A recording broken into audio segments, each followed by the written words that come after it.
Pourquoi Allah m'éprouve par la maladie alors que je suis proche de lui? Une question que beaucoup de cœurs fatigués finissent par murmurer.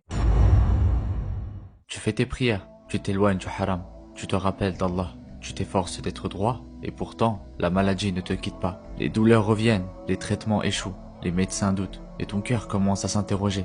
Pourquoi Allah m'éprouve par mon corps alors que je suis proche de lui? C'est une question que beaucoup de croyants portent en silence, car au fond, on pense que la foi nous protège de tout mal. Et quand la douleur persiste malgré nos invocations, on finit par se sentir abandonné. Mais ce que l'on oublie, c'est que la maladie ne contredit pas l'amour d'Allah, elle peut en être une preuve. Le prophète Ayyub alayhi salam était aimé d'Allah, et pourtant il a souffert des années, seul, affaibli, rejeté. Mais jamais il n'a douté de la sagesse divine. Parce que dans l'épreuve, il n'a pas vu une punition, il a vu une éducation. Allah n'éprouve pas seulement les pécheurs, il éprouve aussi les pieux. Pas pour les faire tomber, mais pour les élever. La maladie, ce n'est pas une querelle, c'est parfois une purification.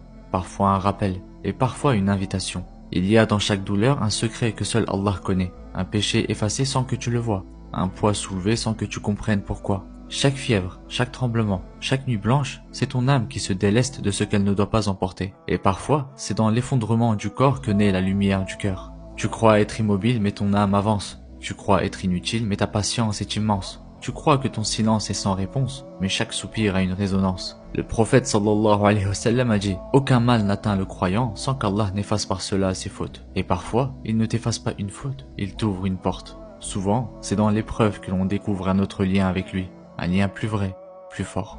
Alors garde cela en toi. Allah ne regarde pas ce que tu accomplis, mais ce que tu traverses pour rester avec lui. Il regarde la sincérité, dans la douleur, dans l'attente, dans l'effort discret.